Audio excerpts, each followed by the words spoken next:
So hello my dear YouTube family, कैसे हो आप सभी लोग। आई होप सभी लोग मस्त होंगे। तो गाइज देखिए, आज मैं फिर से बताने वाला हूँ कैटेगरी वाइज रैंक के बारे में, सीपीनेट 2025 के 2024 के बारे में। ओके, तो हम मेन कौन कौन से पॉइंट हम इस वीडियो में डिस्कस करने वाले हैं, वो पहले मैं आप लोग को बता दूं कि कैटेगरी वाइज रैंक क्या रहने वाली है, उसके बारे में हम डिस्कस करेंगे इस वीडियो में। फर्स्ट राउंड में किसका नाम आएगा, मतलब किनको सीट मिलने वाली है, कितनी रैंक तक सीट मिलने वाली है, उसके बारे में हम डिस्कस करेंगे।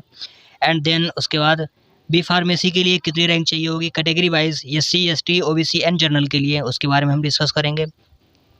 एंड जेएनएम के लिए कितनी रैंक चाहिए होगी, उसके लिए हम डिस्कस करेंगे। ओके, और ये सब टोटल सीट हैं, उसके बारे में भी आगे जानेंगे। ओके, तो 2023 और 2024 की कट ऑफ क्या रही थी, उसको हम भी उसको भी हम डिस्कस करने वाले हैं। ओके, तो सबसे पहले तो हम देख लेते हैं अपना पहला पॉइंट क्या है। ओके, कैटेगरी वाइज रैंक क्या रहने वाली है। ओके, कैटेगरी वाइज रैंक को हम लोग थोड़ा आगे डिस्कस करेंगे। पहले हम बात कर लेते हैं फर्स्ट राउंड में किसका नेम आएगा, किसको सीट मिलनी चाहिए, किसको सीट नहीं मिलेगी। ओके, चलो देखो, सबसे पहले तो जो लोग हमारे चैनल पर नए हैं वो लोग प्लीज़ सब्सक्राइब कर लो। मुझे बार-बार कहना पड़ता है आप लोगों को कि आप लोग सब्सक्राइब नहीं करते हो, तो यार काफ़ी बेकार लगता है, आप लोग सब्सक्राइब नहीं करते हो और बिना ही लाइक किए वीडियो को स्किप करते हुए देखते रहते हो। तो यार लाइक कर दिया करो, और ये सारा का सारा कंटेंट सिर्फ़ और सिर्फ़ आप लोगों के लिए है। तो सब्सक्राइब, आई होप सभी लोगों ने सब्सक्राइब कर दिया होगा। जिन लोगों ने किया उन लोग को बहुत-बहुत धन्यवाद, और जिन्होंने नहीं किया उन लोग को भी धन्यवाद कि आगे वो लोग सब्सक्राइब कर लेंगे। ओके, चलो देखो, यहाँ पर हम बात कर लेते हैं कि फर्स्ट राउंड में किसको सीट मिलने वाली है, कितनी रैंक पर सीट मिलने वाली है। ओके, चाहे वो जनरल का हो, चाहे वो ओबीसी का हो, चाहे वो एससी एसटी किसी भी कैटेगरी से बिलोंग करता हो, उसको मैं बताऊंगा कि ओवरऑल रैंक पर कितनी रैंक पर सीट मिलने वाली है। ओके, देखो, अगर आप लोगों की रैंक आ रही है 1 से लेकर लगभग 180 प्लस, तो आपको पहले राउंड में सीट मिल जाएगी। ओके, पहले राउंड के बाद आपको कोई काउंसलिंग कराने की ज़रूरत नहीं पड़ेगी, पहले राउंड में आपका काम हो जाएगा। ओके, चाहे वो यहाँ पर एससी से हो, एसटी से हो, या फिर जनरल ओबीसी किसी भी कैटेगरी से बिलोंग करता हो, 180 प्लस अगर आपके 180 अगर आपकी इस रैंक है, तो आपको पहले जो काउंसलिंग कराई है उसी में आपको सीट मिल जाएगी। ओके, और देखो, मैंने ये एक्सपेक्टेड बताई है, इससे 10 नंबर यानी 10 नंबर कम भी हो सकते हैं और 10 नंबर ज़्यादा भी हो सकते हैं, मैं उसमें कोई हस्तक्षेप नहीं कर सकता हूँ। ओके, तो ये एक्सपेक्टेड है। ओके, एक्सपेक्टेड रैंक बताई है मैंने। चलो ठीक है, इतनी बात तो आप लोग समझ गए कि पहले राउंड में किसका नेम आने वाला है। ओके, अब चलो बी फार्मेसी के लिए कितनी कट ऑफ रहेगी, कितनी रैंक पर बी फार्मेसी मिलेगा, एंड जेएनएम कितनी रैंक पर मिलेगा, चलो इसके बारे में हम डिस्कस कर लेते हैं। पहला पॉइंट मैंने आपको क्लियर कर दिया है। पहले पॉइंट में ये लिखा है कि 1 से लेकर 180 तक जिसकी रैंक है उन लोग को पहले राउंड में मौका मिलेगा सीट प्राप्त करने का। ओके, उन लोग को सीट दे दी जाएगी, चाहे वो जनरल से हो, चाहे वो एससी से हो, चाहे वो किसी भी कैटेगरी से बिलोंग करते हो। अगर 1 से लेकर 180 तक आपकी रैंक है, तो आपको पहले राउंड में पार्टिसिपेट कर लिया जाएगा, पहले राउंड में आपको मौका दिया जाएगा, आप पहले राउंड में सीट ले सकते हो। ओके, चलो अब बात कर लेता हूँ कि बी फार्मेसी के लिए कितनी रैंक चाहिए। देखिए, बी फार्मेसी एक फार्मा कोर्स है। ओके, फार्मेसी कोर्स की रैंक जो होती है हमेशा डाउन रहती है। ओके, नर्सिंग कोर्सेज जितने भी होते हैं, चाहे वो बीएससी हो, जीएनएम हो, या फिर अदर कोई कोर्सेज हो, उनकी हमेशा रैंक इंक्रीज रहती है। ओके, देखो, बी फार्मेसी के लिए आप मान के चलो, कैटेगरी वाइज रैंक मैं आप लोगों को आगे बताऊंगा। पहले मैं ओवरऑल रैंक के बारे में बात कर लूँ कि बी फार्मेसी आपको कितने नंबर पर मिल जाएगी, सॉरी कितनी रैंक पर मिल जाएगी। देखिए, बी फार्मेसी की बात करूँ तो बी फार्मेसी एक बैचलर कोर्स है, 4 साल का होता है। अब इसकी रैंक की बात करूँ कि कितनी रैंक पर ये मिलने वाला है, देखो इसके लिए आपको लगभग रैंक लानी होगी, सभी कैटेगरी के लिए मैं बता रहा हूँ, लगभग 200। ओके, इतनी रैंक अगर आपकी आ रही है तो आपको कोर्स अलॉट हो जाएगा। मैं ओवरऑल रैंक की बात कर रहा हूँ, कैटेगरी वाइज की नहीं। कैटेगरी वाइज रैंक मैंने आगे डिस्कस करी है, उसको भी देखिए, उसके बाद आप लोग कमेंट करना कि आपको कितनी रैंक आ रही है और कौन सा कोर्स आपको चाहिए, फिर मैं उसके बारे में सारा का सारा टोटल गाइड कर दूंगा। ओके, चलो मैंने ये बता दिया 200 प्लस, आप मान के चलो कि आपको जो फार्मेसी जो है, जिन लोग की 200 रैंक आ रही है उन लोग को फार्मेसी पक्का मिल जाना चाहिए। ओके, फिलहाल मैं आपको 2023 और 2024 के बारे में बताऊंगा कि कट ऑफ क्या रही थी और रैंक कितनी रैंक पर 2024 में कैटेगरी वाइज रैंक में कितनी रैंक पर कोर्स मिले थे, और 2023 में कितनी रैंक पर कोर्स मिले थे, और 2024 में कितनी रैंक पर कोर्स मिलने वाले हैं। ओके, तो हम जीएनएम की बात कर लेते हैं। तो जीएनएम जो है उसकी कट ऑफ जो रहती है वो हमेशा ज़्यादा रहती है। तो जीएनएम का आप मान के चलो, लगभग अप्रोक्स मैं बता रहा हूँ कि जीएनएम के लिए आपको 150 प्लस स्कोर करना पड़ेगा।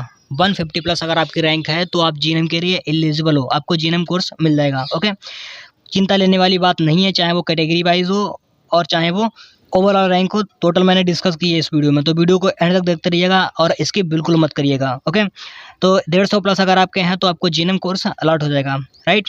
अब हम बात कर लेते हैं कि टोटल सीट हमारी कितनी है। टोटल सीट आप लोग को पता है कि 170 है। ओके, 170 सीटें हैं, जिसमें कि 60 बी फार्मा की हैं, 60 जीएनएम की हैं एंड 50 जो हैं वो एएनएम कोर्स की हैं। ओके, तो इसकी हम बात तो बाद में करेंगे, फिलहाल ये हमारे मेन पॉइंट हैं, इनकी बात हम पहले कर लेते हैं। ओके, देखिए बी फार्मेसी कोर्स मैंने आपको बता दिया कि बी फार्मेसी के लिए लगभग मान के चलो 200 प्लस 200 अगर आपकी जो रैंक आ रही है वो इतनी है 200, तो आपको बी फार्मेसी मिल जाएगा। जीएनएम के लिए मैं बता रहा हूँ कि जीएनएम अगर आपका 150 प्लस बन रहा है तो आपको जीएनएम कोर्स मिल जाएगा, राइट।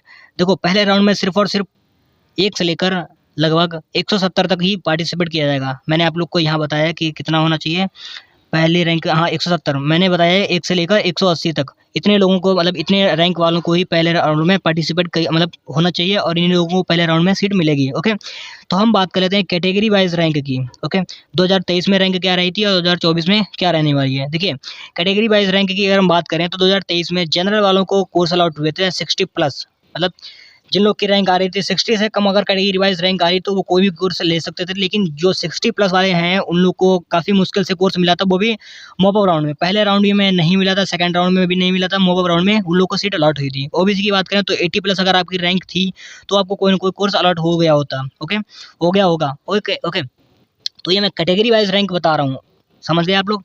एससी के लिए लगभग मान के चलो 110 अगर आपकी रैंक आई थी 2023 में तो आपको कोई ना कोई कोर्स अलॉट हो चुका होता, अलॉट हो गया होगा। ओके, एसटी की बात करें तो 130 प्लस जिन लोग की रैंक थी उन लोगों को कोई ना कोई कोर्स मिल गया होगा। ओके, तो हम बात करें कि 2024 की कट ऑफ जो है, सॉरी 2024 में कैटेगरी वाइज कितनी रैंक पर आपको सीट अलॉट होने वाली है। देखिए 2024 का पेपर जो था वो इतना डिफ़िकल्ट था कि मैंने खुद देखा कोई क्वेश्चन तो होते उसमें नीट लेवल के। ओके, तो उस पेपर के मीडियम को देखते हुए कट ऑफ जो रहेगी वो डिक्रीज रहेगी और रैंक जो रहेगी वो हाई रैंक वालों को भी कोर्स मिलने की संभावना बनी रहेगी। ओके, देखिए जनरल की बात करें तो जनरल को मान के चलो पहले 60 प्लस पर कोर्स अलॉट हुआ था मोपो राउंड तक। मैं पहले राउंड की बात नहीं कर रहा हूँ, यहाँ पे बात कर रहा हूँ मैं मोपो राउंड तक। ओके, तो 75 प्लस जिनको मार्क्स हैं उन लोग को मोपो राउंड तक कोई ना कोई कोर्स जरूर अलॉट हो जाएगा। ये कैटेगरी वाइज रैंक है, जिनकी कैटेगरी वाइज रैंक 75 प्लस है उन लोग को जरूर कोई ना कोई कोर्स अलॉट हो जाएगा। ध्यान से सुनिएगा जरा।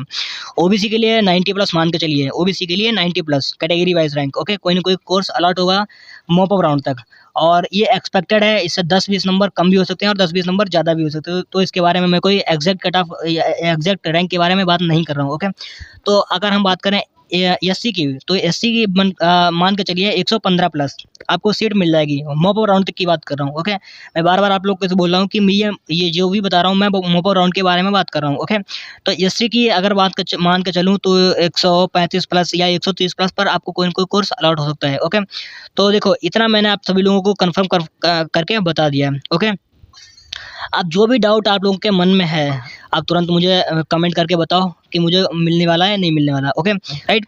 तो जो लोग यार हमारे चैनल पर नए हैं तो प्लीज़ यार सब्सक्राइब कर लेना और सब्सक्राइब बटन पर चाहे आप कूदो या उसके ऊपर पंचिंग करो, जो भी करना है करो, लेकिन सब्सक्राइब होना चाहिए।